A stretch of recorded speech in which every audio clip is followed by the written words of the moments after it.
We're about 10 seconds into the ball game. Beekmantown Eagles at Northeastern Clinton. It's the 15th day of October, 2007. We got the brothers K out there, Jerry and Tommy Kowalowski, doing the officiating. Varsity girls soccer in the CVAC, and not sure. I think we got a man that's going to do a little play-by-play for us.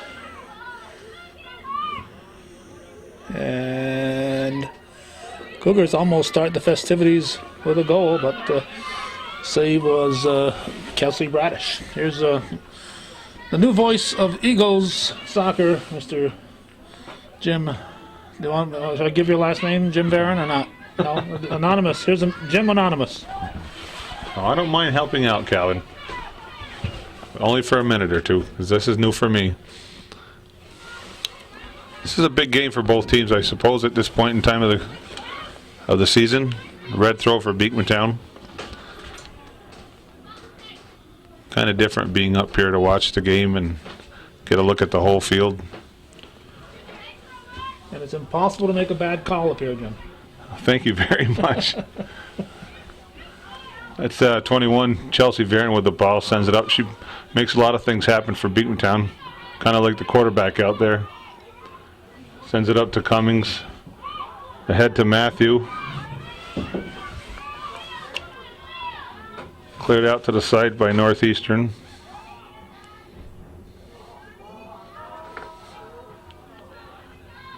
And they bring it back down the field. Good play with staying with the ball, stepping in front.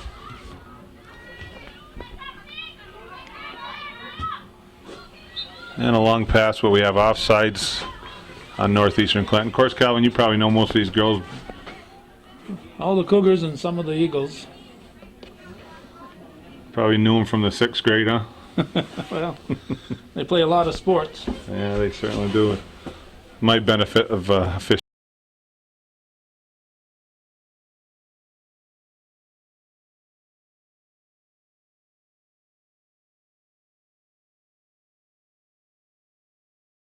She kicks it out with a white throw for Northeastern.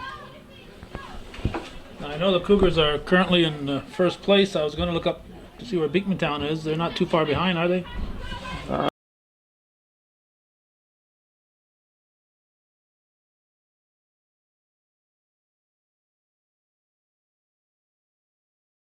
From the other day.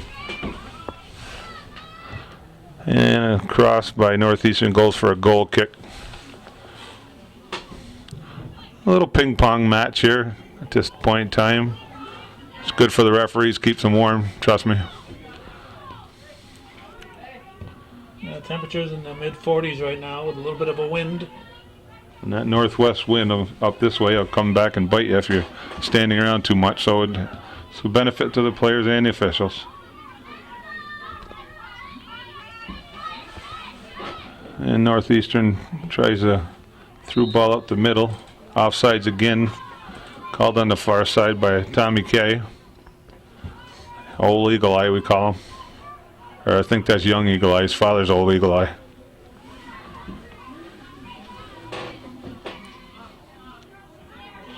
Cummings with the ball, dribbling, nobody on her. Takes advantage of the space given to her and sends it up the right side to Matthew. Goes for a throw to Northeastern Clinton.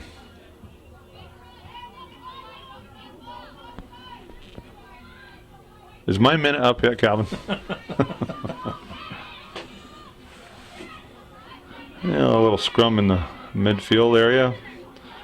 Touched off by Northeastern, stopped by Beekmantown. Sent up by Costin. Cass has had a wonderful year for Beekmantown. Got to see him play numerous times this year, and she's really stepped up defensively for them.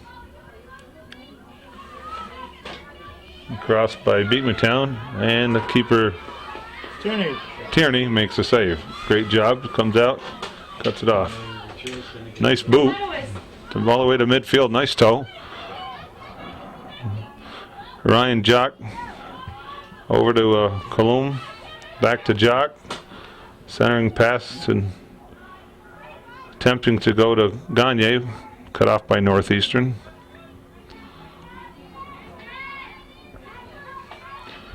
And it appears to be Matthew with the ball at this time. Yes, it is. Back to Chelsea Varon. Crossing pass to Gagne. And Northeastern comes up with the ball. Pushes it outside for a red throw.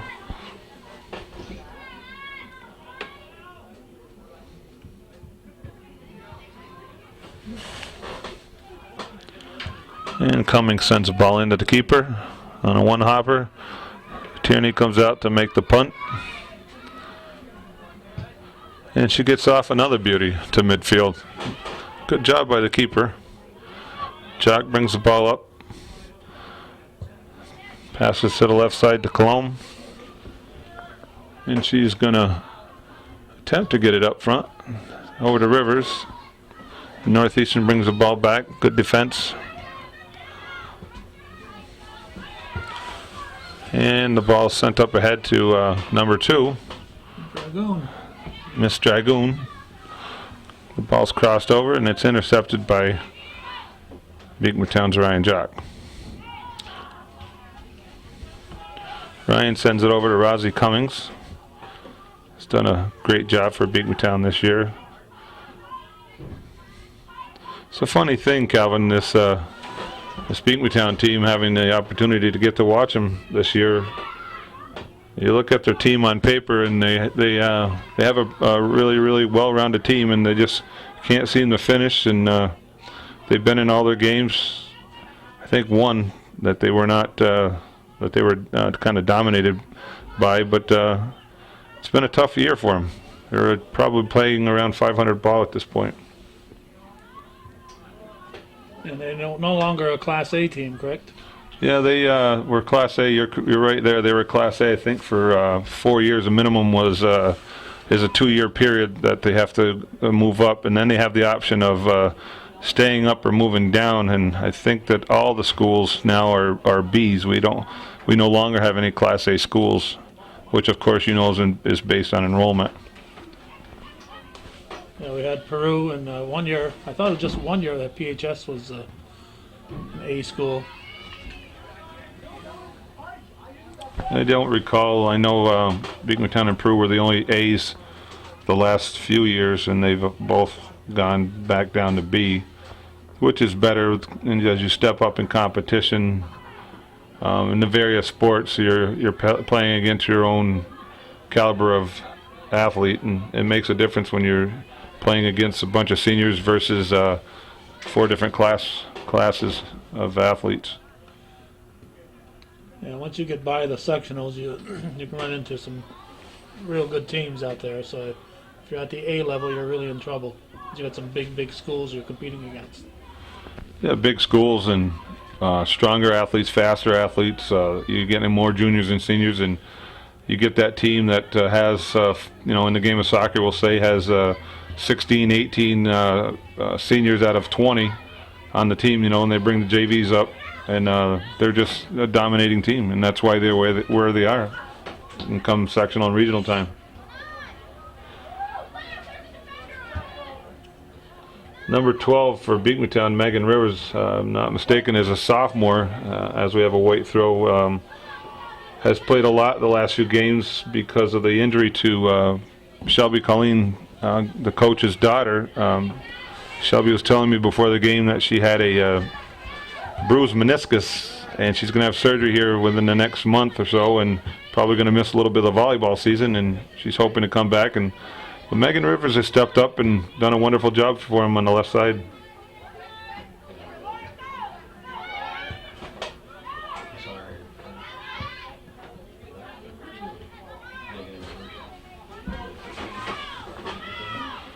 A good battle here going down the right side of the field between Brittany Matthew and what's a Dragoon girl? Yep. Good job. Chelsea Varon passes that out to Cologne. Off white, we're going to have a red throw. I made that call, Calvin. Yeah, I saw that. Very good call. Thanks a lot. It's It's only fitting that a referee helped me out up here. I help the referees out all the time when I'm up here taping. So. Oh yeah, by the way, I wanted to mention this. Of all the years I've seen Calvin film in and watch his games on TV, he has never made a bad call. He's never missed a call, by the way. Never. I've never. If I did, I'd cut it off. Yeah, I don't put it on the air. The benefits of editing. Yeah. I missed one once and I cut it right out of the show. That's why we call it Calvin Vision.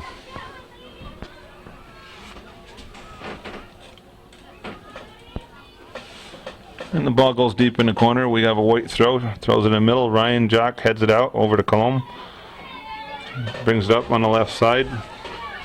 Her left, our Northeastern's right, I guess. Stopped nicely by defensive player number 9 for Northeastern Clinton. Kelsey. Taylor Kelsey. Yep. Very good. And Dragoon goes up the right side and has a little battle there with Jock for a white throw. Tough play to get by Ryan Jock.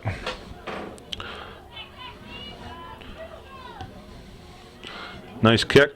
And it goes over the net for a goal kick. Good try though. You got to take those high shots once in a while. Keep the keeper honest. Both teams here have keepers who aren't all that tall, but they both do a fine job. Because height is important as for a keeper, but they've got the ability to make up for that height difference that they don't have. That's a good point, and point well taken. I've seen both of the teams play, and the athleticism in these kids today is just amazing. And give them credit for standing in that goal sometimes when it gets cold and they don't get the work ethic or the work out that the rest of the kids do, and they're still there to help the teams out, and the athleticism shows. Good job there by Bradish again, standing their ground.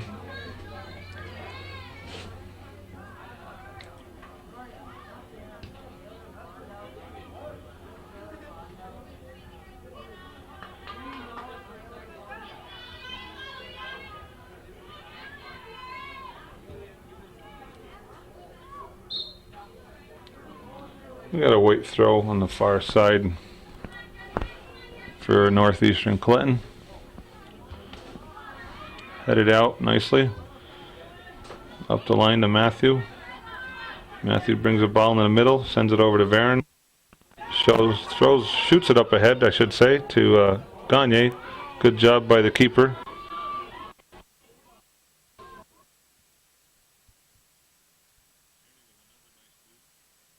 Very good job. Keepers in this year too, by the way, Calvin. Let's take this breakaway. Tierney comes up and cuts it off. Good job cutting the angle. The Farnsworth girl from Saranac. The Tierney girl here, of course, in Northeastern. Jenna Ruff from Peru does a wonderful job. I'm trying to remember the PHS girl's name. Another good athlete, nonetheless. I just can't think of her name off the top of my head, but very good keepers across the CVAC this year. Not to omit anybody, because it's been a great season. A lot of parity in the league. Yeah, the playoffs are going to be interesting, I think, at the B level. Yeah, boys and girls for that matter. Any given day, I think any team could beat the opposite team. The seedings will make a difference of who plays where and when. Of course, the finals will have to be on a neutral field, but it's definitely going to make a difference. I think the team with their back to the wall at this point in the B's, in the girls, appears to be Sable with 3 or 4 injuries on their starting staff, and most importantly, of course, is Are they B again this year? Yes. They have been C's for a while. As far as I know, they are Class B.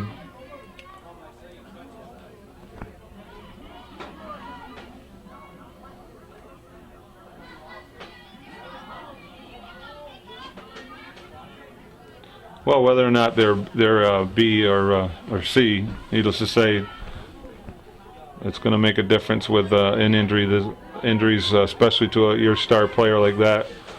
She's such an asset to that team. She makes a lot of things happen. She could play anywhere for you.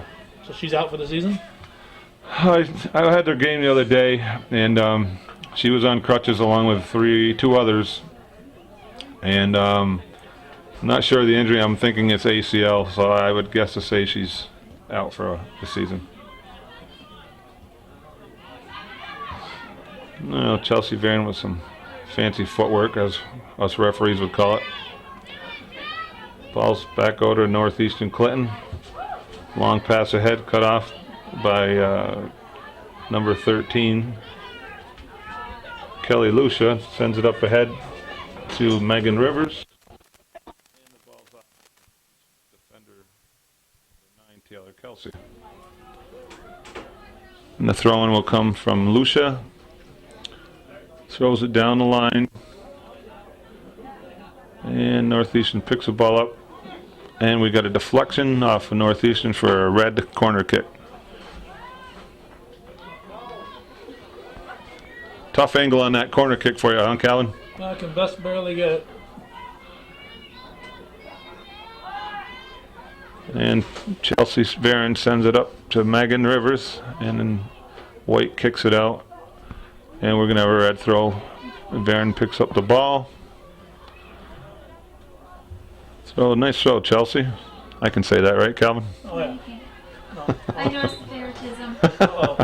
I'm getting bombarded by favoritism comments, but they're right. I do have a favorite player out there.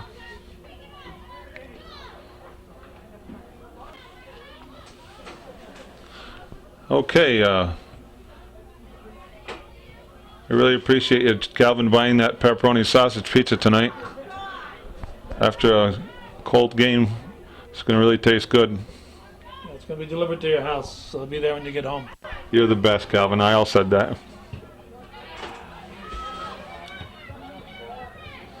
Got a pretty good game going on here. 22:40 left in the first half. A lot of back and forth action. Some aggressive play. You recall the score the first time they played at Beekmantown? I was going to say 2-1 myself. I'm not really sure. Nice save. Nice save again. Danielle Tierney keeping Northeastern Clinton in the game. We're going to check the scorebook from the previous contest, Calvin. Cheyenne Myatt's on top of those things. Nice play by Jock. She's going to bring the ball up. Sends it in to Lauren Gagne. 2-0. And we have confirmation that the game at Beekmantown was 2-0 or 2-0 for Northeastern Clinton. And it was a well-played game that night, or that afternoon, I should say. And the ball is sent up ahead to Kim Dragoon. Little contact with Jock. Kim gets off a nice shot, goes wide for a goal kick.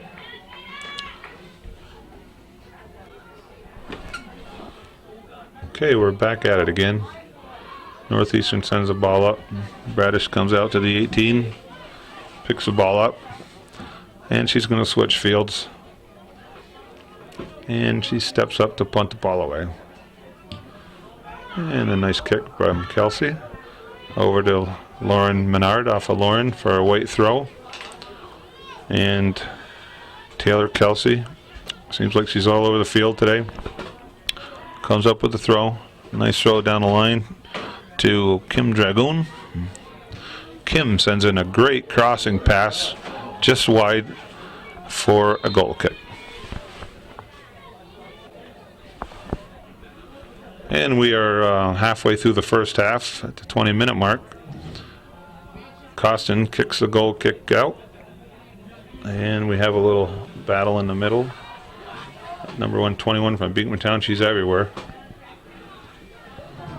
Whoever she is. We don't know her name, but she does a wonderful job. There she is again with the ball. I think she takes steroids. We just heard a comment from the peanut gallery that 21 may be on steroids. Oh, we have a simple trip. The fans are loving it. And we have Taylor Kelsey and or Megan Bayshard taking a goal direct, and Bayshard sends it ahead. Stopped by Beekmantown. Nice try by Kim Dragoon. Brought Bradish to her knees. And she made a great save, and she's out punting the ball like there's no tomorrow. Great punt by Bradish. Two good punters tonight here. Like to see the ball go to midfield, and Menard dribbles the ball up to the left side for Beekmantown.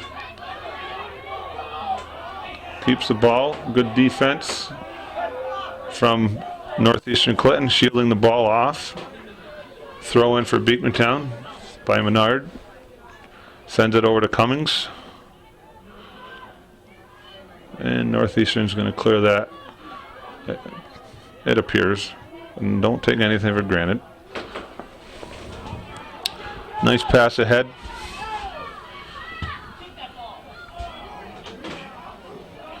And Bayshard sends it over the middle, and Beekmantown cleans that up. Good job by Costin, keeping the ball alive.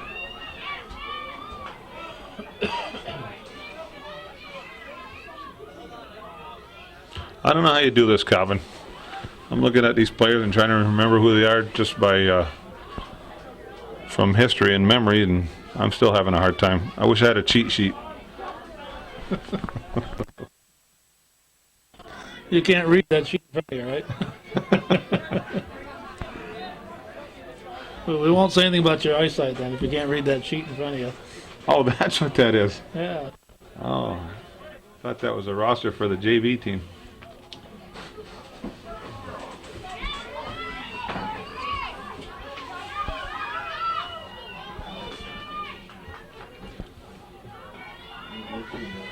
I think I was at the Shazy game last week or week and a half ago with Chattagay and listened to, is it Joey Trombley? Yep. Does a little bit of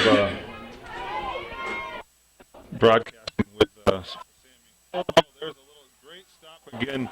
Tierney came up with a miracle. Great job. Ball was left hanging. Just needed a bit touch, and another nice Tierney bringing the ball back half midfield, if you will. Great job. So you're listening to Joey? Yeah, you know when you're down there in the field and you're running back and forth and you can hear him commenting and Nolan Ryan this and Nolan Ryan that. That's his nephew. Is it really? Oh, okay. Plus he's the all-time leading scorer in New York State. Yeah, wonderful. Glad I got to officiate a few of his games through his career and see him grow. As good as number 21. Oh, we just... He's the male version of Chelsea Varon. Good point. Yeah, Chelsea doesn't get a lot of credit in the media for her play, but her dad certainly knows what she's capable of doing. Very proud of her. She's had four good years on the varsity level for Beekmantown, and she scored a goal in the regionals, probably the highlight of her career as a freshman. And she's going to move on to Hofstra University on Long Island. She's going to play sports? She wants to play volleyball and soccer, and if you can believe it, she's more interested in volleyball at this point in time. It's a lot warmer sport, Jim. Oh, is that it? I was wondering why she never wanted a snowmobile. Nice pass ahead from 21, cut off from Northeastern Clinton, sent over to the side. A lot of back and forth action. Fans are excited. Good pass, good touch, and Costa comes up with the ball. Sends it up ahead to Gagne, it appears. Yes. Cut off by Northeastern. Sent up, down, like, there you go. Good job.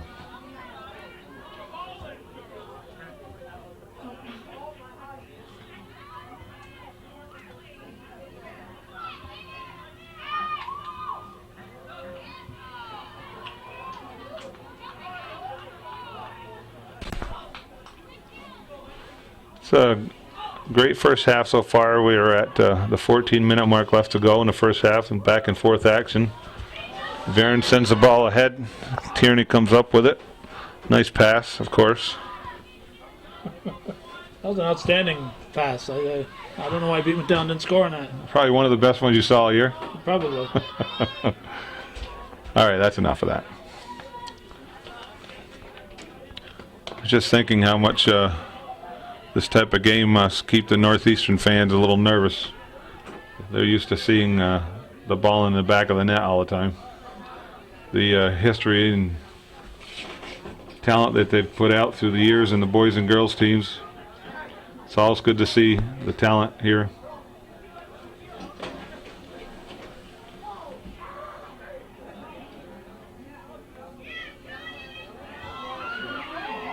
Ball's thrown in very nice across the box. Chipped out by Beekmantown. Northeastern's keeping it in. And Beekmantown clears it.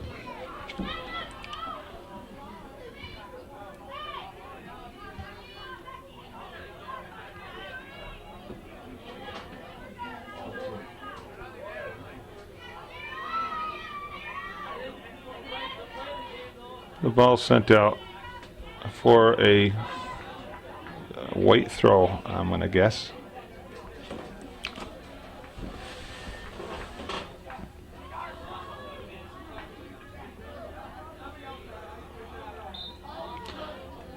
And here's a throw-in.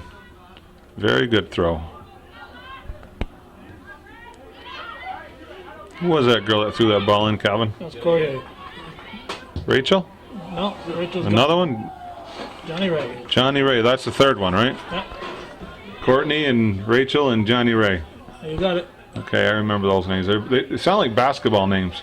I don't know if they've ever played basketball. I can't Something recall. new. They should, Josie ought to try to get them to go out for the game, the sport. Yeah. Nice through ball here, and we got a kick, and it scores. Nice shot. Nice shot, high and wide of Bradish.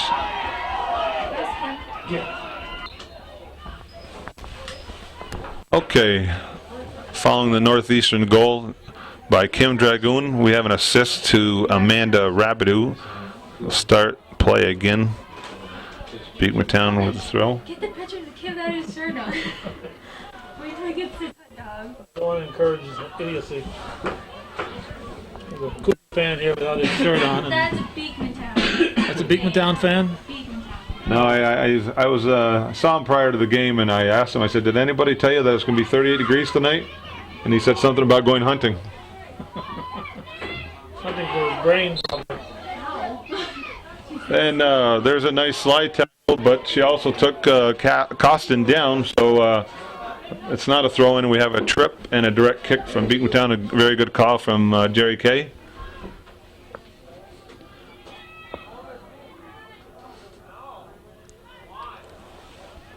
See, they got NCCS with slash through it. And a nice pass by Ryan Jock sent in.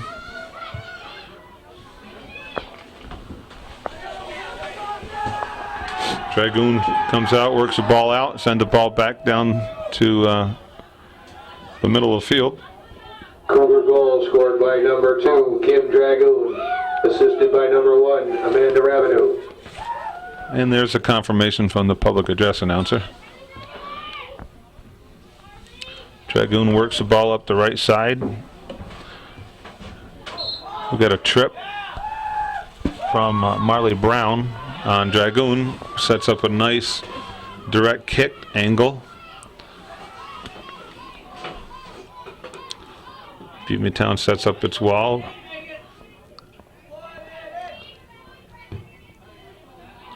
The ball is sent in by Megan Bayshard, and Bradish easily scoops the ball up. Under 10 minutes, Aaron was Mark. there to mess up her kicking. Yes, Chelsea Varon was there as a dominant factor, intimidating the kicker. I'm all done. We're trying to convert some fans up here, Chelsea. You're going to get the mic handed to you here in a second.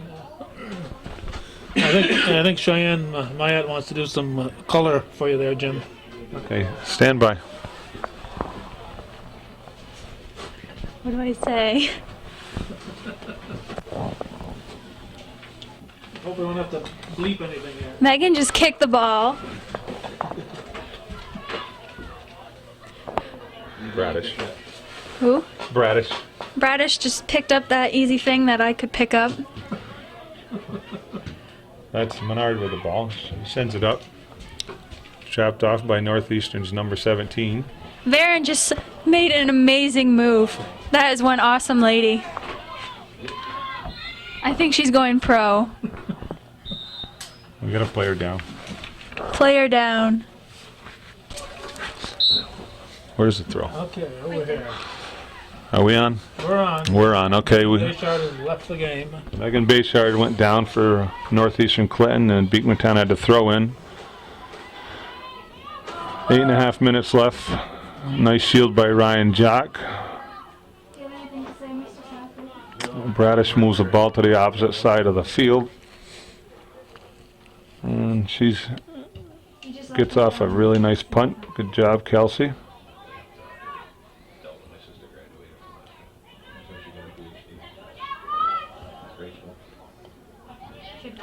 Brown steps up, forces pressure on Dragoon.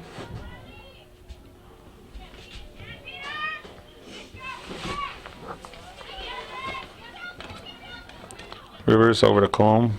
A little give and go, but Rivers doesn't move up on it. Good defense. That's how you step in front of the ball there. Mary Elizabeth Frankie, sorry about that, Mary. Tipped out by Beekmantown for a white throw. Gagne has some tremendous speed, a good sprinter and track, and shows it on a soccer field. Kim Dragoon works the ball over, but that 21 is there again to intercept it. Are there two of them? Must be two 21s out there. It seems like it. There's probably three, and we just don't know it. Then the ball is sent ahead to Dragoon again. Playing a whale of a first half for Northeastern Clinton.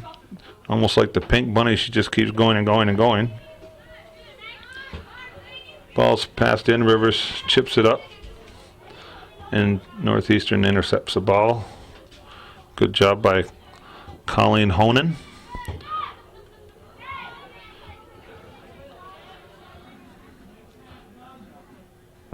Is this Rabideau again? Yep. To Dragoon. They seemed like they worked good together here. Chantel LaValle comes up, stops the ball, chip back ahead to Beekmantown. Megan Rivers has the ball in the middle of the field, brings it to the left side with her strong left foot, sends it over to Colomb, and it goes off her foot for a white throw. Another nice throw in by Northeastern. Marley Brown picks up the ball, sends it over, and the ball is sent back to the sweeper. Ahead to Dragoon. Dragoon works around Brown and kicks it out for a white throw. Chantel LaValle. Another nice strong throw in. Stopped by Colomb. Again, LaValle with a throw. Attempting to get it to Dragoon. Plays it back to LaValle. Rivers steps up. Sends a ball down to Beekmantown's midfield area, and nobody's home. Boris has the ball and sends it over to the far left wing. The ball's kicked out. Another white throw. That you? No, I wouldn't know what that came from, Calvin. Your toast is ready. That was my pizza. Yeah. Is it, you gotta answer that phone or? No, Oh, just turn on vibrate. okay. You can hold the mic then. Oh, thanks, Dad.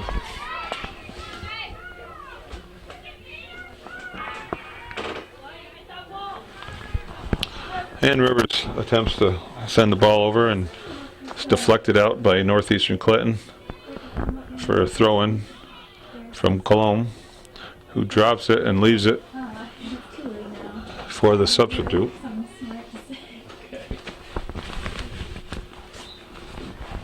I just can't think of the name of the person. And she picks it back up and throws it into Gagne. Gagne takes lets the defense chip the ball out for a corner kick.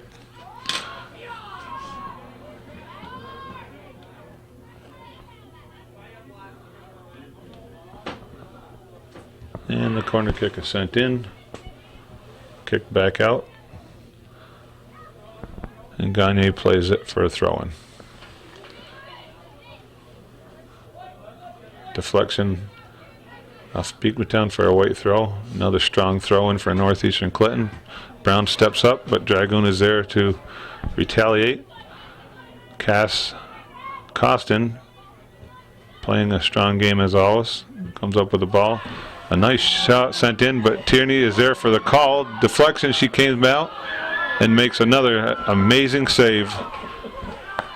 She is keeping Josie Gilroy on her toes.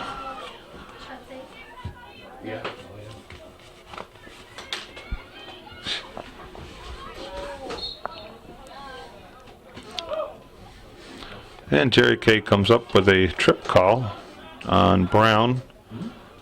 No advantage given. So we'll have a direct kick. Good call by Kowalowski to allow the direct kick. No advantage. Ball sent in for a goal kick by Northeastern. How much you get paid, Calvin? How much do I get paid? Yeah. I don't get paid. Calvin does this for the benefit of the children here. They're all enjoying his broadcast. I'm at the mercy of the viewers. Viewer support. What, you 10 viewers? 10 viewers, and 6 of them support hometown cable. I would say it's a little bit more than 10. You might have to add about 2 more zeros on that 10. I would have guessed to say that the Nielsen ratings have been contacting Calvin Vision for a while. We're on 3 cable systems. So I'd like to hear myself on there. And a little bit of ping pong action down there on the Northeastern goal box. And we have a Beekmantown corner kick. They don't know. He doesn't know, and then he keeps asking his brother, and his brother keeps giving him a call. Oh, jeez. And Beekmantown has a corner kick. I don't know, it's not 21 taking it, but she's over there to head the ball out. Wrong direction. She attempted to make a pass. Of course, she could have put in a goal, but it wouldn't have been fair to the rest of her teammates. Oh, jeez. I'm a pretty awesome goalie. You're a good goalie? Yes, I am. I'm the backup goalie in practice. Oh, no. And a nice shot. Deflection got Tierney moving to her right, and the ball trickled into her left. And at 43 seconds left in the first half, we have a 1-1 tie.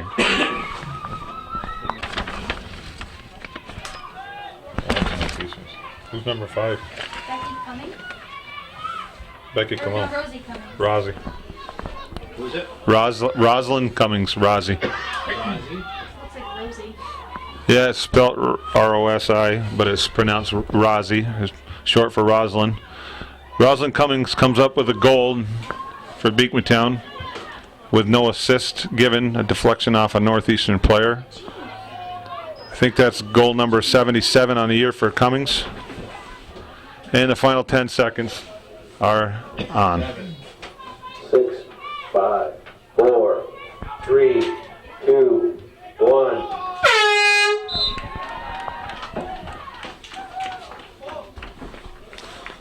It's 1-1 at the half. We'll be back with more Jim Barron, so don't go away.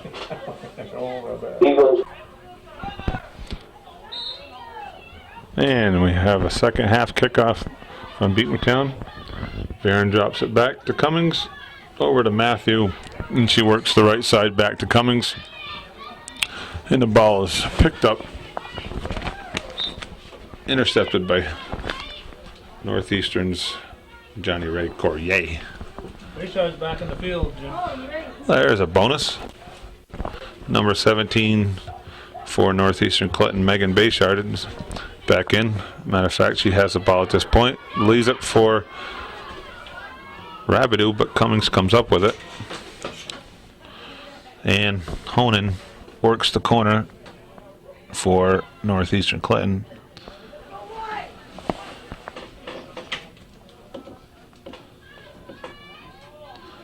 And it looks like a throw-in down there, Calvin. Can you make it out? Okay. Northeastern Clinton's nice throw again. Cummings heads the ball over to Gagne and sent back up. I'll give you a clue. Just see how the players line up. You can tell if it's a throw-in or a corner kick. Yeah, I couldn't see around you though. Sorry. The players in front of the net.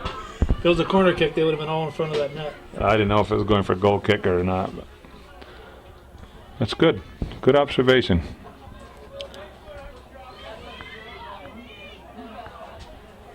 Oh, nice step by Chelsea Varon. Stops the ball. She's going to bring it back to the middle. Watch that nice left foot, Calvin. Sends the ball up to the far side. Is she ambi-footed? She has a very good left foot and a very good right foot. And she is, you can call it ambi-footed.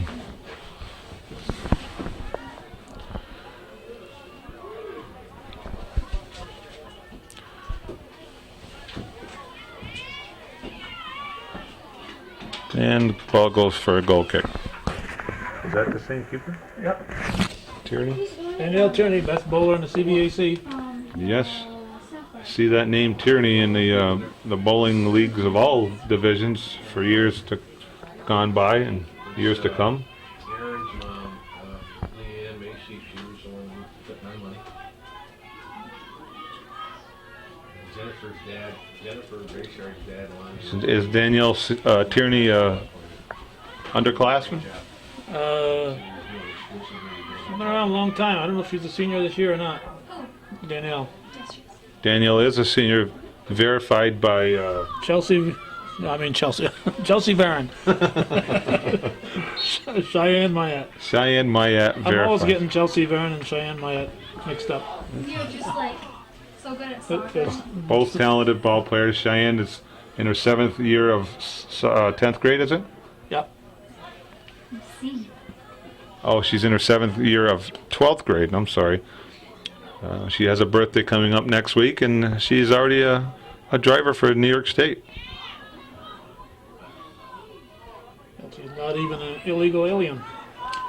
She does not have to possess the green card.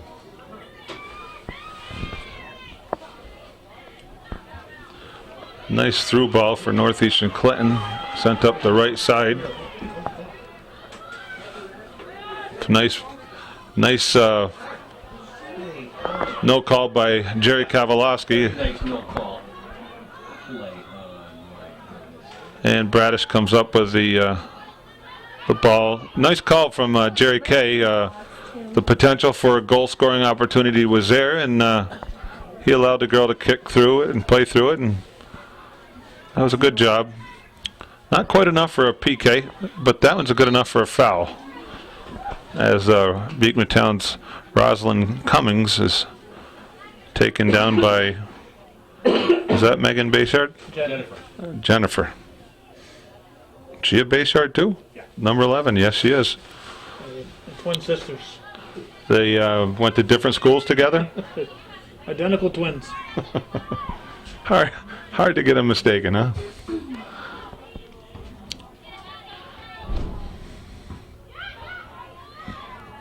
Cass Costin does a very good job, as I said earlier in the game. It kind of reminds me of the Castine girl that used to play at Beekmantown. There were 3 of them.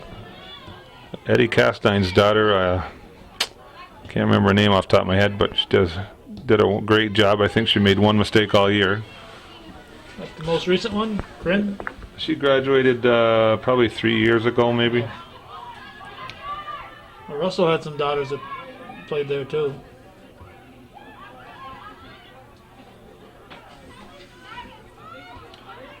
A nice pass. Varon sends it over to Cummings. Back to Varon. High shot. Tierney comes up, makes the save effortlessly, and punts it down the field. And Fazette kicks the ball out for a white throw. And Johnny Ray has a nice throw in. Chipped out by Cummings. Courier with another nice throw. Sent back to Johnny Ray, sister of Courtney and Rachel, who have moved on to bigger and better things at this point in time, I suppose, huh, Calvin? That's true.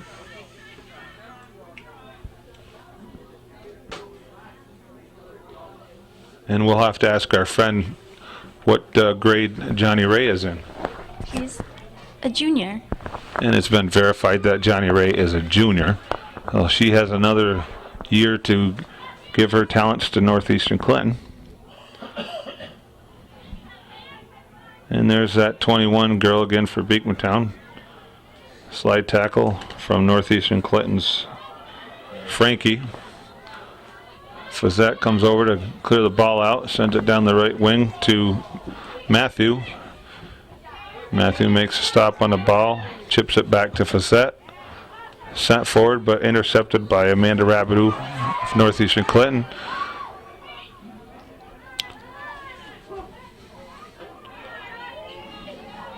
Little shoulder-to-shoulder contact here between the two fives on each team, Honan and Cummings. And they're going to go battle it out, and Honan kicks the ball out and allows a Beekmantown throw. A lot of people don't realize that, Calvin, that shoulder-to-shoulder in the game of soccer is a legal play. As long as you're within playing distance of the ball, it's all good.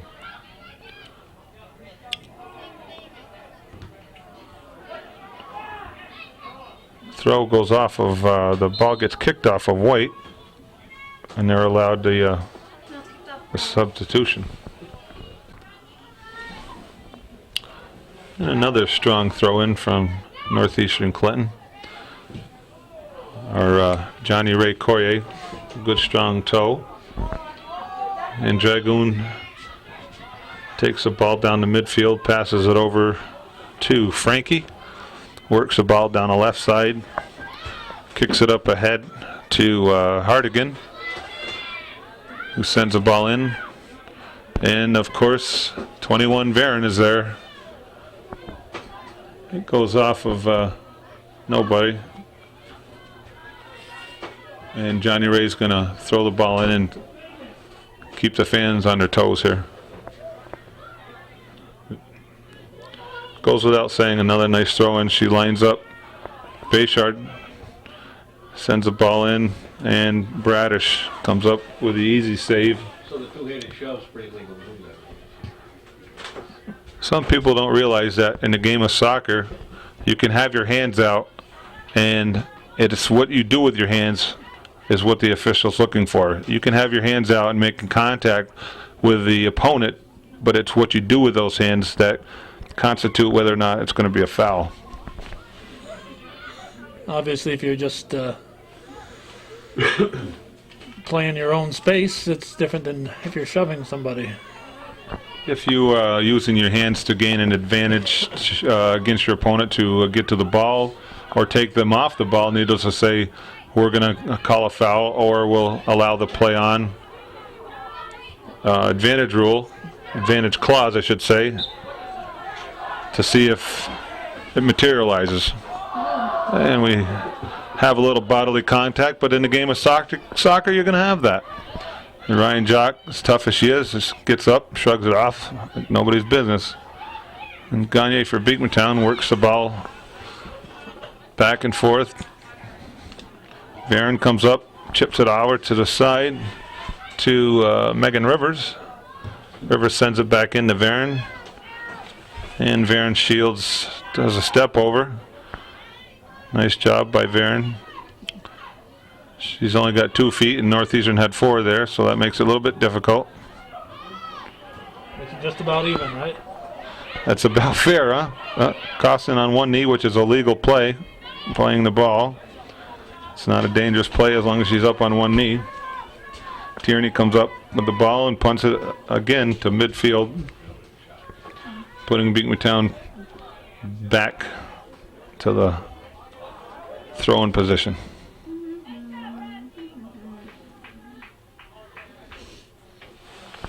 Substitute on for Beekmantown is number 10, Savannah Tremblay, who I believe is a junior. Another throw-in for Beekmantown. Good throw in there. Northeastern works it outside and sent out in a white throw.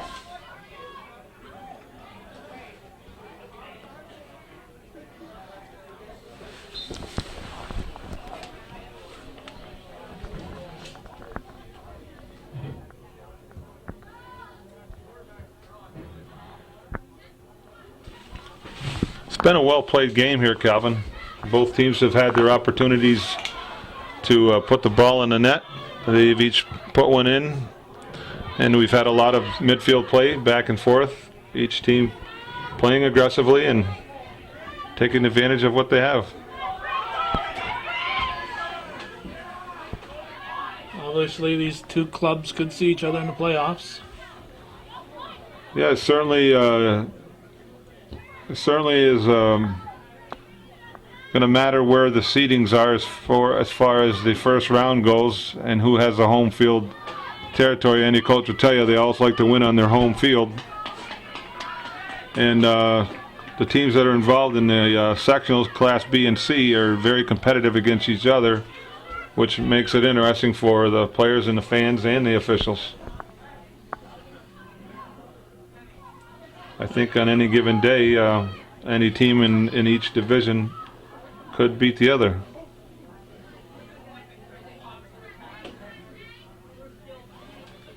And who's going to forget the Class A championship last year? Beekmantown in Peru. Were you there, Jim? It's funny you remind me of that. I happened to be there. I don't know if you remember who sent that ball up with no time on the clock. There was 4 seconds on the clock. I'll probably refresh your memory. We had 4 seconds on the clock, and number 21 for Beekmantown sent the ball ahead. Nice through ball at PHS's field to number 8 Ryan Jock, who touched it off, and the ball crossed the goal line just prior to the ball being the clock going off, and the referees discussed it and agreed that the ball crossed the line prior to the horn sounding and called it a goal and sent into overtime. And of course Beekmantown ended up being sectional champs and moved on to play Messina. And if I remember, they lost 2-1 to Messina in the regionals.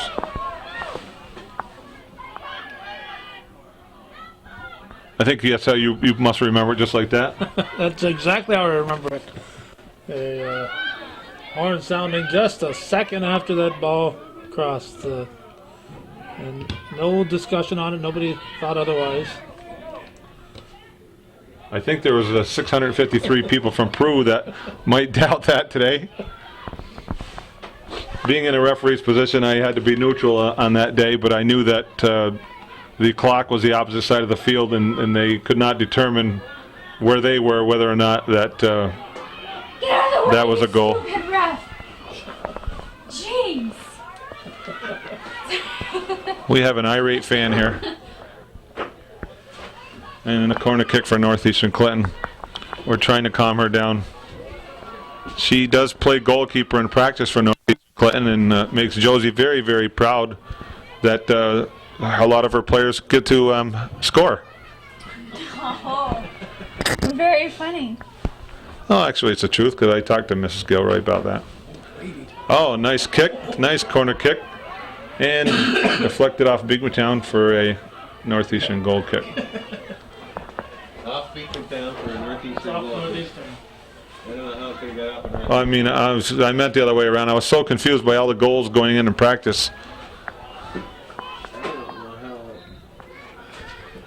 how. The Northeastern girls are saying in practice we would have scored on that one. Yeah, because you know, Calvin, who plays goalie in practice. Yeah, the other goalie outside of Danielle on the other end is Cheyenne Mayette. And Cheyenne Mayette is very similar to your normal Civ. Civ, that's their nickname, the Civ. And do they refer to her in school as Civ Mayette? I don't know. Only on the soccer field. Okay. I don't even know what sieve means. You don't know what Civ means? It's like a strainer where the water flows right through it. Just you strain your spaghetti in it. Calvin, she is going to graduate. It's not a very flattering comment. Hey, back to the action. After we got done dissing Cheyenne. 23:40 left in the second half. Costin comes up, makes a great stop on a wonderful goal kick. Excuse me.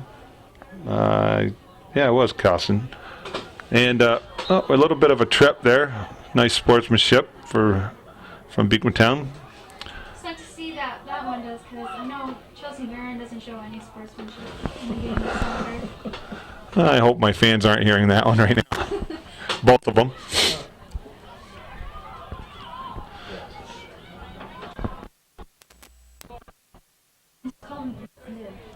And Beekmantown works the ball up on the far side, sent across and cleared out by Northeastern Clinton's number 17, Megan Bayshard. And the throw-in goes in and chipped out again. Another Beekmantown throw-in. They're keeping the pressure on, and I'm sure Calvin realizes that Josie's a little nervous at this time.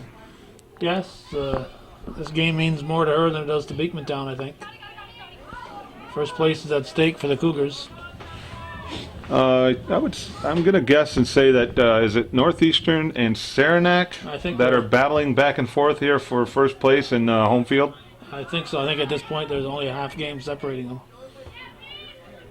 It was in today's paper, but I wasn't smart enough to memorize it.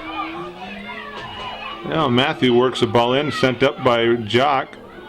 Very good defense from Northeastern Clinton. If she'd had a little more confidence in her left foot, she could have had a shot there, I think. Yes, that's why they put two of them on there, huh?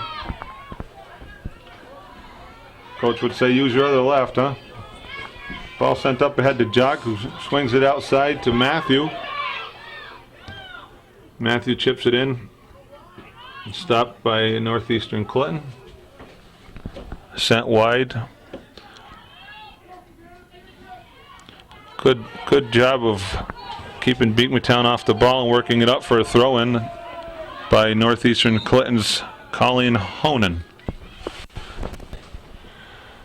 Okay. They're for more sports, not games points. Oh, we have a little push by number 15, Courier from Northeastern, but the official allows him to play on. That's a good job.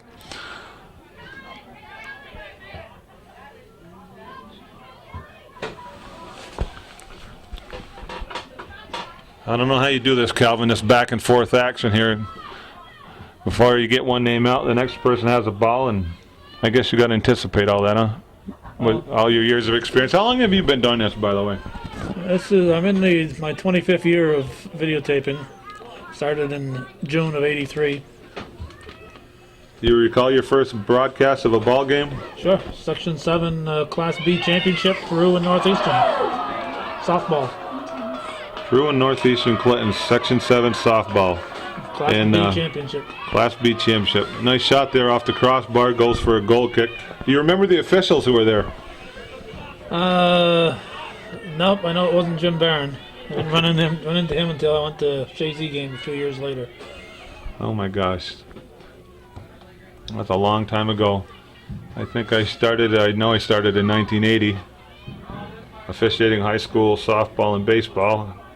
Worked my first CVBL game in the year of 1977 with a guy named Bob Petrashun.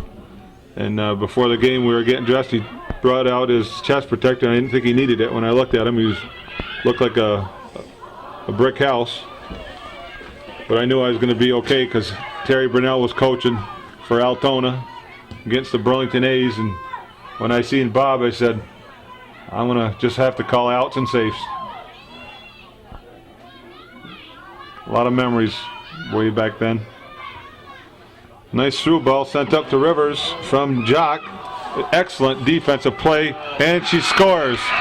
Great defensive play by Johnny Ray But Rivers stuck with it, put the ball in the far right corner. Down low, Tierney didn't have a prayer. 2-1 Beekmantown with 29:09 left. I was ready to stare. Okay, restart for Northeastern Clinton. Again, Megan Rivers with a nice goal for Beekmantown, assisted by number 8, Ryan Jock. Sent the ball up. Beekmantown still applying pressure here. And the ball goes out of bounds for a goal kick.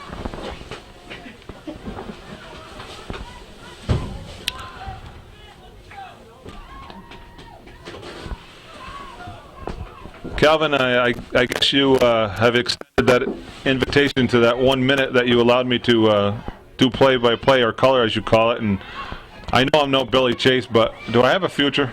I think so. Not with the microphone, but you have a future. As long as I live the rest of my life, huh? That's right. Your future's ahead of you. Well, this is definitely interesting. Good to see the game from high above. I'd put you right on the level here with Goose Gagnon right now. Pretty soon you'll move up to Foxy, then to Bill Chase, and then Joey Trombley. Wonderful. And just like anything else, you got to keep practicing to get better at it. So I'm sure by the time I do my 688th game, I'll have a chance to compete with Chase. He's a sergeant now, so I haven't seen him. He hasn't been doing many games for a while. Sergeant Chase. Sergeant Chase. Correction, Sergeant Extraordinary. Your tax dollar at work.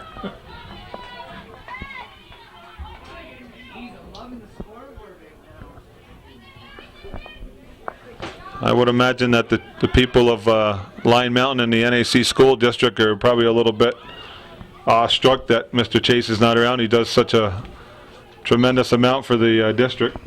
I miss him because he always managed to get a game or two when I wasn't available, and also there when I needed him to do some games when I was there too. So I miss not having Bill around. Hopefully he'll be able to settle down in his responsibilities and handle that mic once in a while.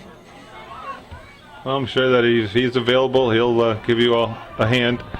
It seems like he's done a lot for the community and the school district of NAC, and I know what it's like to make supervisor in the Department of Corrections, as that is my employer, and it's going to take a while for him to get back home and get his feet set, so he'll be okay.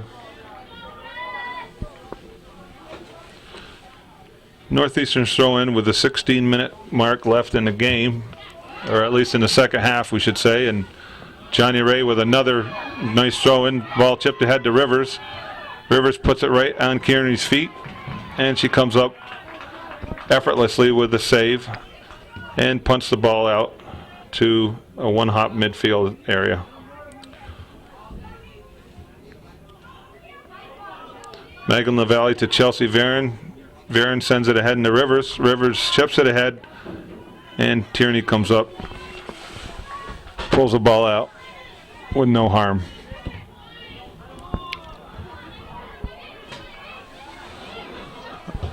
Ow. Well, that's not going to be fun. When Costin chipped the ball ahead and Frankie took it in the face, and then her own player got her back and got her in the face. This cold weather, that can tickle, Calvin. Tickle no matter what the temperature. Yeah, I guess it's really not all that cold, just cooler than what we're used to. But yeah, you're right. The ball in the face, see a little bit of tears, and get your bearings back.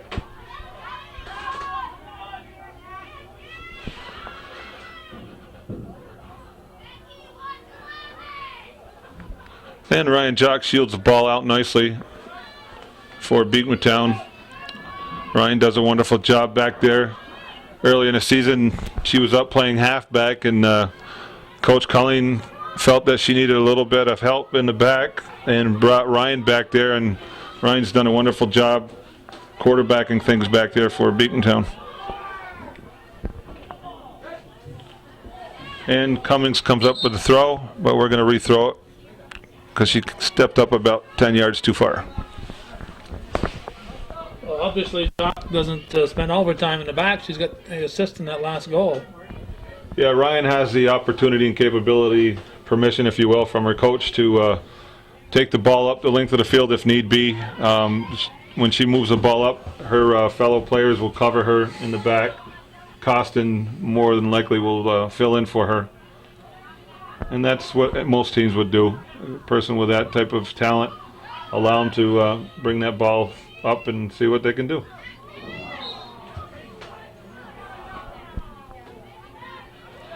Some contact over on the far side and sets up a Northeastern Clinton direct kick from approximately 36 yards out, Calvin?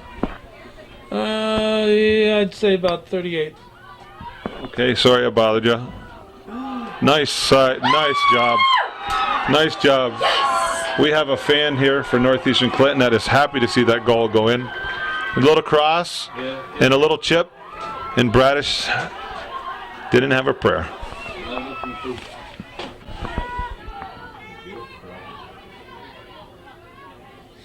Okay, we have 13 minutes and 12 seconds left in the second half. 2-2 contest.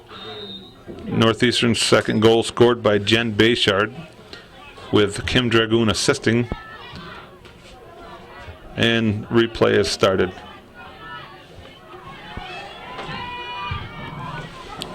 And Northeastern Clinton's Mary Elizabeth Frankie putting the pressure on Beekmantown and forces LaValle to kick the ball off the side for a Northeastern Clinton throw-in, which may not be a total benefit with Johnny Ray Corrier throwing the ball in. She has such a wonderful throw. And she tosses the ball in. Nice throw in. And it's cleared out by Beekmantown and sent back in by Northeastern Clinton's Filion. And Bradish comes up with the ball. No harm. Steps up to make the punt. Cougar goal scored by number 11, Jen Bayshard. Assisted by number 2, Kim Dragoon. And Corrier innocently kicks the ball out of bounds.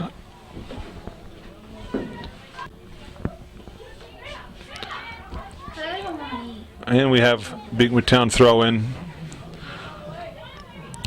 With 11 minutes, we're talking here off camera about the overtime possibility. We did a game in Chazy this year, Chateauguay and the Salmon River, and the coaches there were saying that in Section 10 this year, they're going to 45-minute halves and no overtimes during the regular season. Yeah, they talked about that and passed that in the state meeting last year. Actually, it was early this year, I should say, and that was their vote and their section agreement that they do 245s with no overtime no matter what. And Section 7 still is going with a 210s victory, or 210s overtime with whatever happens at that point. Emmy, get the Emmy. Each section has their own adoption for whatever they choose to do. They can go to shootouts, they can go to 10s, 5s, no overtime. It's up to each section, but when you get into regional play, that is part of the state tournament.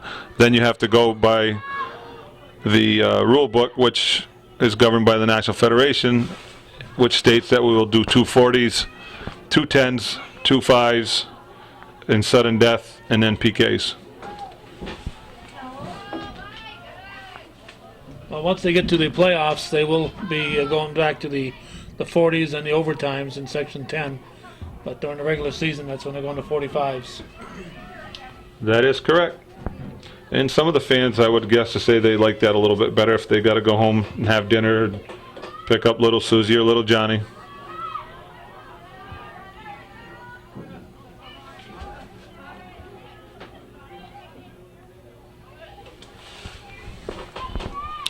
Well, 4 goals have been scored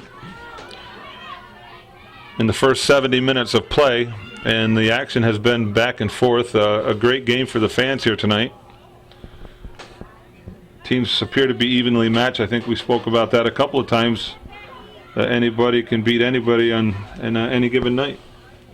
Yeah, the standings indicate that. It's very close standings. A lot of teams have beaten other teams and lost to teams that beat somebody else. You know, somebody beats somebody and somebody else beats them, and it's a kind of a round robin. That's the good part of sporting events, if you will. No matter what the sport is, when you have parity in the league, and you have that kind of talent and competition, and it makes for a better season for everybody, especially when it comes to crunch time and sectional and regional play. So it's good to see. Not one or two dominant teams. Get in there. Another nice shot. Mary Elizabeth Frankie. From Kim Dragon. It was Mary Elizabeth Frankie. from who? Frankie from Dragoon. Kim Dragoon.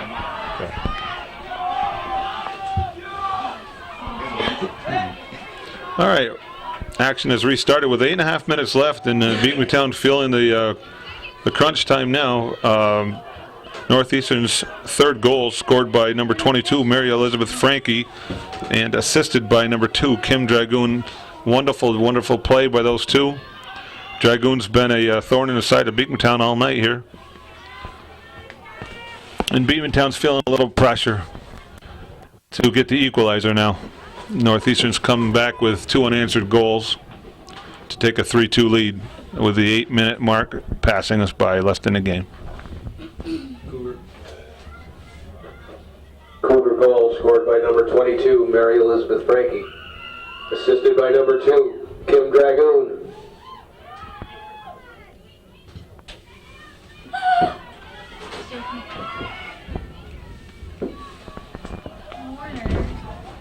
Potential goal scoring opportunity for Gagne for Beekmantown, but the ball cleared out by Northeastern Clinton for a corner kick for Beekmantown.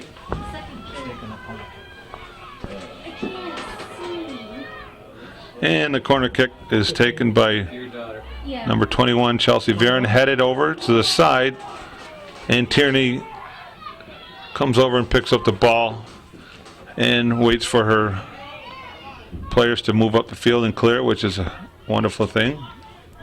Smart How long does she job. have, Jim, to get rid of the ball? Well, the rule book says that she has 6 seconds. Of course, any keeper who plays in practice or in the games would know that.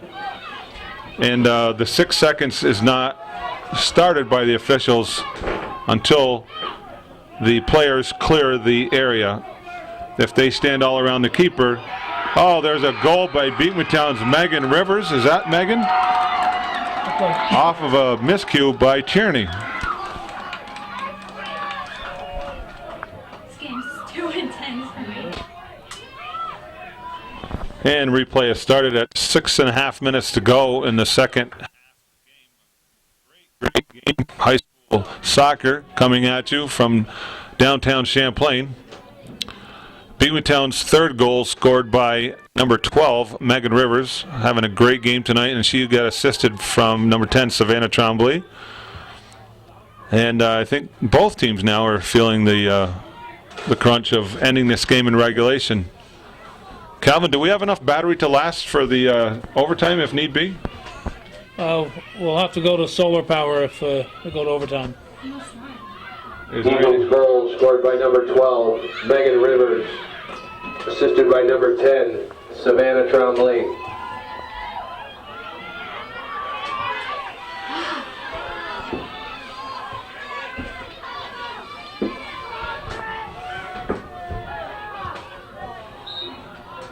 Offsides by Northeastern Clinton, and Beekmantown will get the indirect kick. 3/4 of the field to go for pay dirt. If the solar power doesn't work, Calvin, do you, being that you're up here at Northeastern Clinton's home field, do you try to draw out of Canada? No, we go right to the wind. We got wind generated power. All the wind we need right here. Oh, a nice kick from Northeastern Clinton's Frankie. Mary Elizabeth Frankie. looking for the go-ahead goal, and it just goes wide of the net, and Beekmantown will take the goal kick. Yeah, I know, Calvin, you got a lot of money invested in those wind farms. Is there any way you can get some of that power here for your camera? We're hoping to get our own windmill here at Northeastern within the next couple of years, Jim. Very good. And we will name it after you, or Sammy. Nice shot. Nice shot. If it produces a lot of wind, we'll name it after Jim Barron. I get that, Calvin. Yeah, I've had a lot of wind today. Nice punt by Bradish. A little bit of a handball from Brittany Matthew, and that'll set up a direct kick from approximately the midfield area for Northeastern's Megan Bayshard.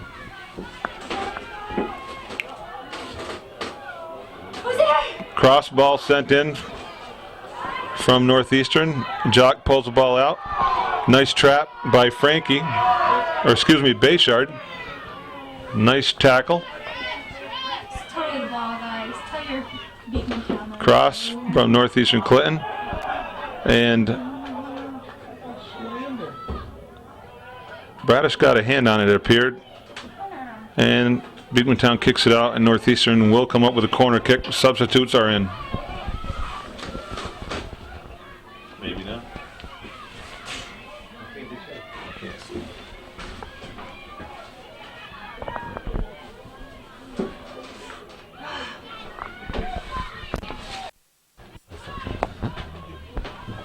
My favorite is James. I have an Uncle Jimmy. His name's James.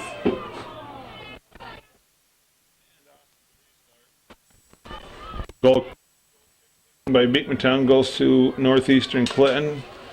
Ooh, I think it must have been Bayshard or Frankie again. Frankie, it was, yep. And she took a shot, went wide.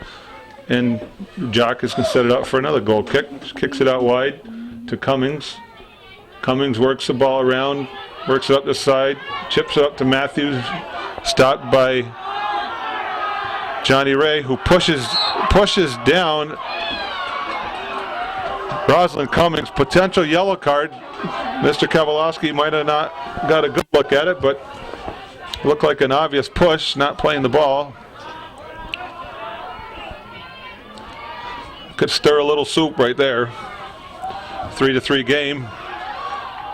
2 minutes left in the ball game. Where was that 2-minute warning? We didn't hear it on the PA. You give me the 1 minute warning. Of course, Calvin, you realize that 3 years ago they made a new rule that the announcements would be at 2 minutes in the last 10 seconds. I understand that, yes. But Joe Southwick didn't get that memo. No, I didn't get the memo. I'm sorry. Southwick is still waiting for his email on the 2-minute rule.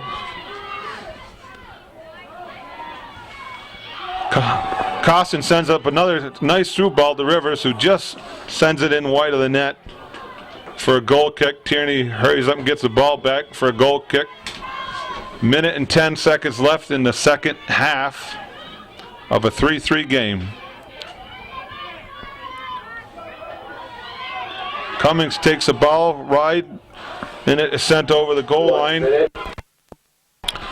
Beekmantown has a corner kick coming up. With about 45 seconds on the clock when she kicks it.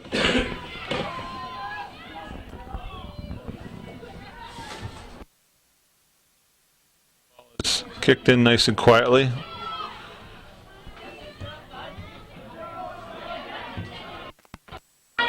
Corrier sends it up. A charge from Northeastern Clinton on number 8, Ryan Jock. And she will take the ball. Oh, it's not. No. Why did she kick it?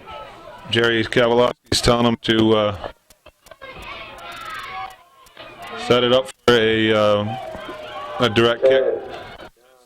10 seconds left in the second half. 5, 4, 3, 2, 1. Oh.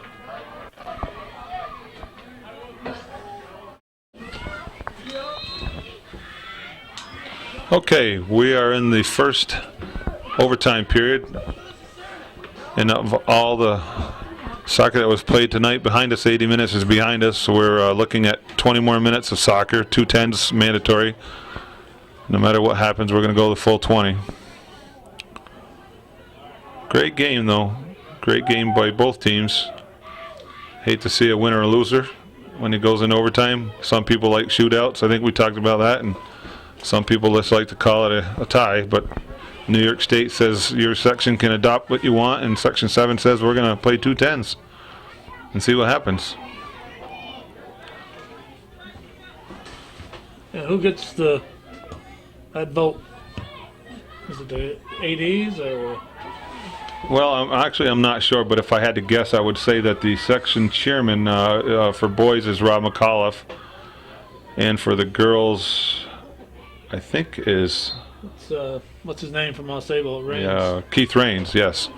And they are the chairman of their respective boys and girls soccer, and they may get together with their the athletic directors or the coaches and put their votes in. I'm really not sure how it works. Maybe the athletic council. I'm sure Stan Riggs could answer that question for you if he was here. What number is he on your call list there? You just push the button on your phone, you can call him, right? Nice save there. Yeah, Stanley is 99. I just remember him from Get Smart. Uh-huh. So I always put him down as 99.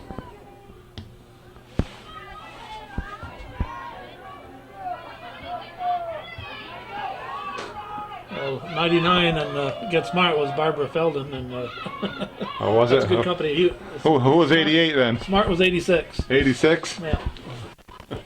I don't know why I put him under 99. One from being perfect, because back when I was in school, 100 was perfect. Now it's 110. Yeah. Well, I had perfect attendance, Calvin. I don't know if that mattered, but it didn't help me out. It probably would have helped you if you'd been absent a few days. Yeah, everybody else was laughing at me because I went through 13 years of school and without missing a day, and they were saying, "What's wrong with you?" Northeastern had applied some pressure. Of course, that had to beat Dragoon, putting the pressure on Beekmantown, but we had an offsides player, which he smartly stepped back and allowed the ball to go through, and Bradish picked it up and punted it away. Rivers works the ball around. We have a little deflection off of Dragoons, and Rivers will take the throw for Beekmantown. She throws it in to space, as we call it in the game of soccer. Costin comes up with the ball, dribbles past midfield, sends it over to Rivers. Rivers tries to send a pass into Cummings. The ball is taken away nicely by the defense of Northeastern. Mary Elizabeth Frankie, who's played a great game along with Dragoon for Northeastern Clinton. I should say all the players on both teams have been playing a great game here. And those two have stood out from my view up here for Northeastern. And we have a white throw for Northeastern. Nice throw in by number 9, Taylor Kelsey. Jock plays the ball back down the field to midfield to Gagne. It's going to be a foot race at this time. Gagne with a good set of wheels. Honan comes up, stops. Tierney makes a great save. Picks up the ball and sends it back to midfield, where Costin intercepts it, brings the ball up, chips it in.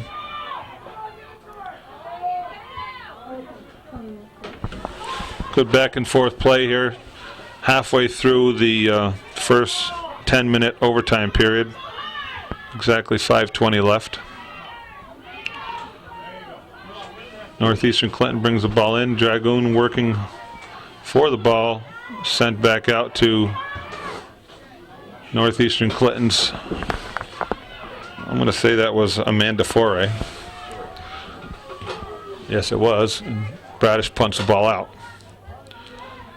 Little contact here from Rivers on Kelsey. Kelsey will set up for the direct kick.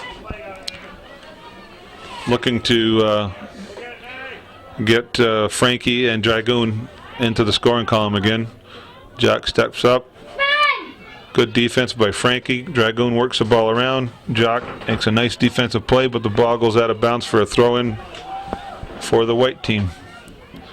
Frankie gets a throw-in from Dragoon, sends it back, but she's offsides on the throw-in. She came from an offsides position, came back to play the ball. Therefore, of course, Calvin, you know that is offsides. I knew that. And Jock will set up the indirect kick.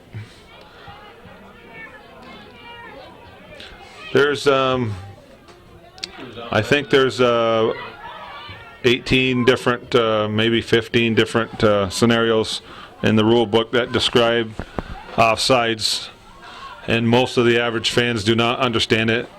It's a little bit different, I guess, if you're a hockey fan. But through experience and watching the games, most of the average fans can understand where offsides is. Costin reaches in to play the ball, but trips Northeastern Clinton's Rabideau. Nice direct kick, played well by Ryan Jock. Ball's out of bounds for a Northeastern throw. Northeastern's been having some strong throws all game long, Cal. Yeah, and Johnny Ray has been involved in most of them. She has got a really strong arm. Another player I recall from Saranac, I've had them about 4 times this year. Number 8 is her name, Amy. God, I'm bringing up a blank. McCaslin, Amy McCaslin has a nice throw-in for Saranac, and Johnny Ray Coyer is another good thrower in the game of soccer for the varsity girls.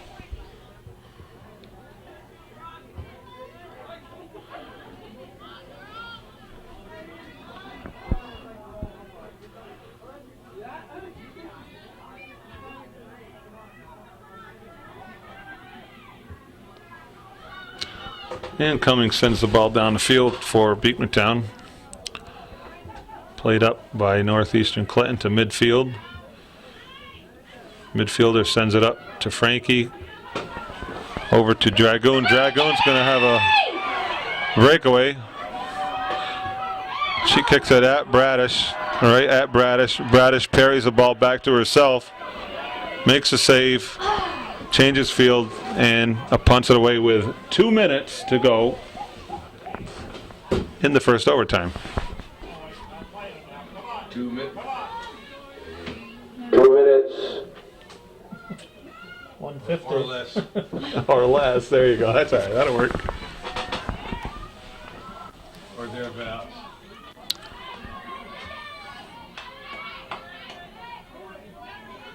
There's Rivers playing a whale of a game for Beekmantown.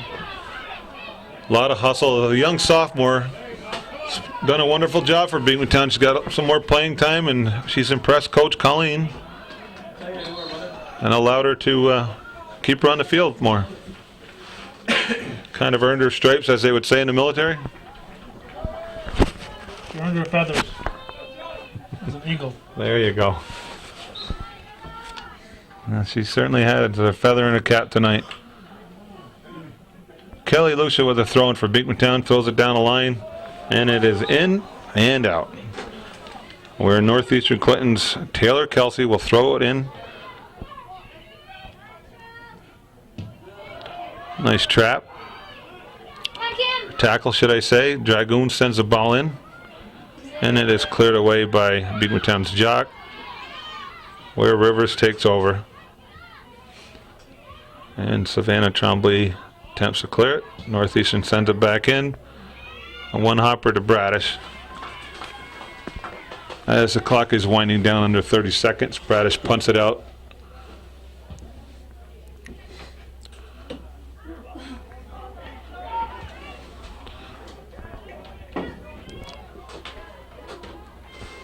Ten, 9, 8. And the last 10 seconds are being played here in midfield. 5, We will go to the second overtime with a 3-3 game. 1.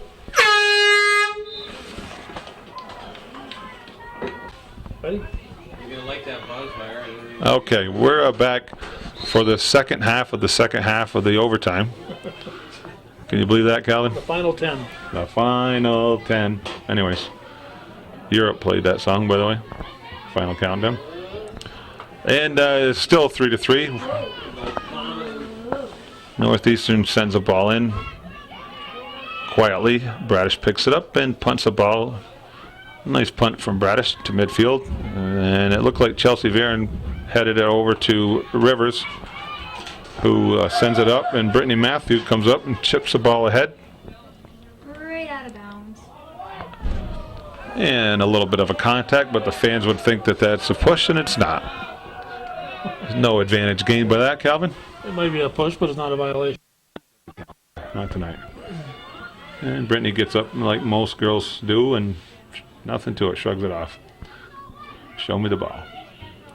Well, 3-3 is kind of a high for a tie score. Both teams scoring 3 points, 3 goals. I'd say probably 1-1 or 0-0 might be our most common. And obviously 2-2 is in there too, but 3-3 is unusual, I think, for tie games. I think no matter what happens here tonight, Beekmantown is satisfied with the play of their team tonight. Putting 3 goals on the board against Northeastern Clinton for any team is a bonus. As we talked about earlier, where Beekmantown sits in the standings, a tie or a win is a nice trophy for them. A nice shot by Chelsea Varon, by the way, off the top of the crossbar. It goes for goal kick. Had the fans nervous. I seen a few of them biting their nails on that shot, but it's a goal kick. My hands are in my pocket. I don't even put in my fingers. Jeez.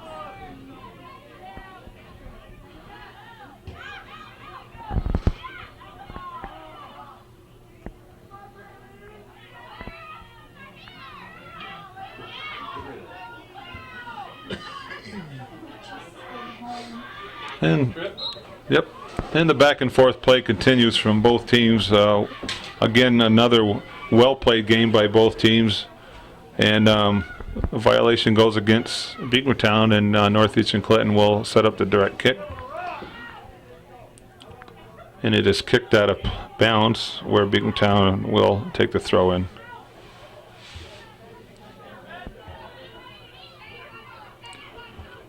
Northeastern Clinton's. Is someone blinking or is that just me? Is that flickering? Calvin's trying to draw power off the light system here. That Dragoon has been a thorn in the side all night, and again, she puts pressure on Beekmantown. Chelsea Varon sends a ball up the left wing to speedy Lauren Gagne, nicely defended by Northeastern. I don't really recall her name. Honan, who's done a wonderful job tonight for Northeastern Clinton. The ball is sent down the sideline. Jock moves over, makes the play, kicks it out of bounds. Northeastern's throw. We have 6:20 left in the second session of overtime. I want to go home. No, that wasn't Johnny Cash singing. Bobby Bear. Bobby? Bobby Bear saying that. Bobby Bear sang that. I want to go home. And we have a Northeastern Clinton corner kick, and they will set up. And Beekmantown's defense is in, and here comes the kick. Nice kick, nice shot, nice save. Who kicked that corner kick? Amanda Rabideau with a really nice corner kick. Amanda kicked the. Kelsey had the corner kick. I'm sorry. Taylor had the corner kick, and Amanda Rabideau with a nice shot, and Bradish came up with a great save to keep the game tied. Savannah Trombley for Beekmantown plays the ball off of Macy. number 14 Macy for Northeastern Clinton. It's good to have some help up here with these Northeastern names. I really don't know most of the Beekmantown girls, but And we have a goal kick.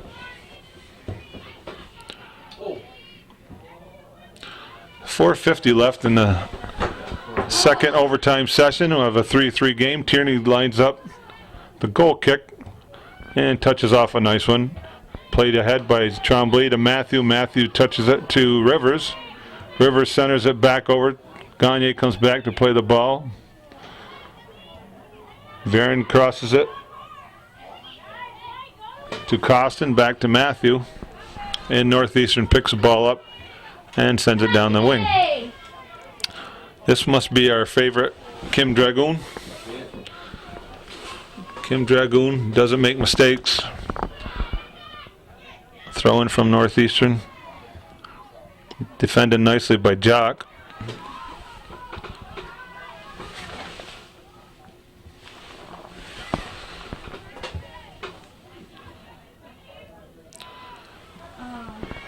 And the ball goes out for a Beekmantown throw-in.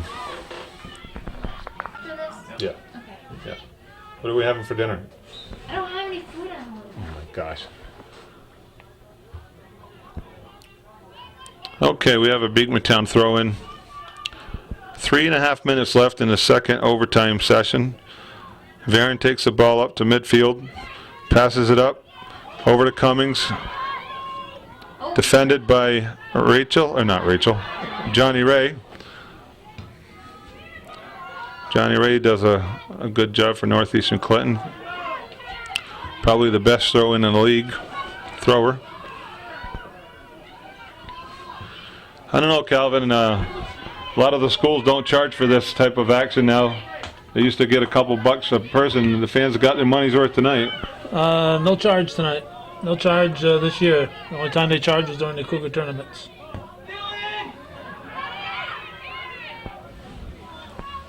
All the other schools with lights, now that Seton doesn't have lights, none of the other schools with lights are charging, so Northeastern felt obliged to follow suit.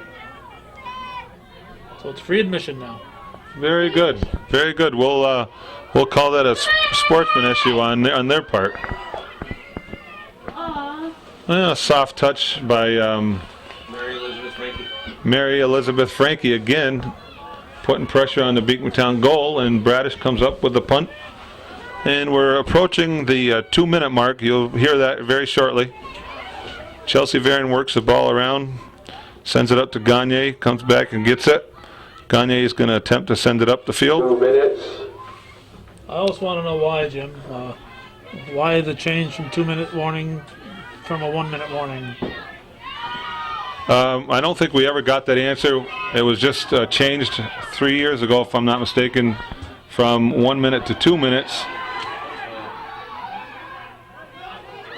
My guess would be that with 2 minutes left in the game, that it gave the nervous fans an opportunity to wait for that last 10 seconds because it came too close to 1 minute. You'd have to check with the Southwick family on that. They probably got the email before I did. I like the 1 minute thing. We got it from football. Mr. Southwick just commented that the 2-minute warning probably came from the football rule, and that's probably it. That's a good, Well, we should stop the game. analysis. We should stop the game and Yeah, give them a warning. timeout. Costin kicks the ball out with a minute left on the clock for a Northeastern Clinton goal kick.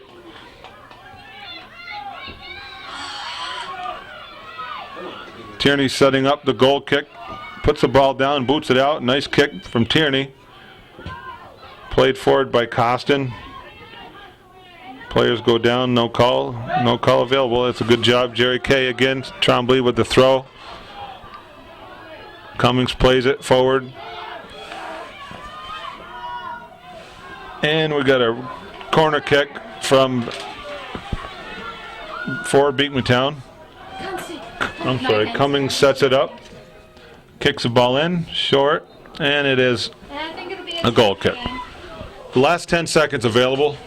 Count them down. 10, 9, 8, 7, 6, 5, 4, 3, 2, 1. And that's the way it was.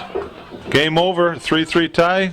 Wonderful played game. I think Beekmantown's happy walking out of here with a tie. Northeastern may be a little bit happy, but Josie's going to talk to her troops. Yeah, the win was needed more, as we've mentioned a couple of times, by Northeastern. Depending on what happens with Saranac today, they could be in a virtual tie with Saranac, and not sure what the tiebreaker would be if it stayed that way. I think there's 2 games remaining. Does that sound right to you? 2 games remaining? That is correct. Yeah, so anything could happen. Wins were tied. So, as Jim said, that's the way it was, October 15th, 2007 at Northeastern Clinton in beautiful downtown Champlain.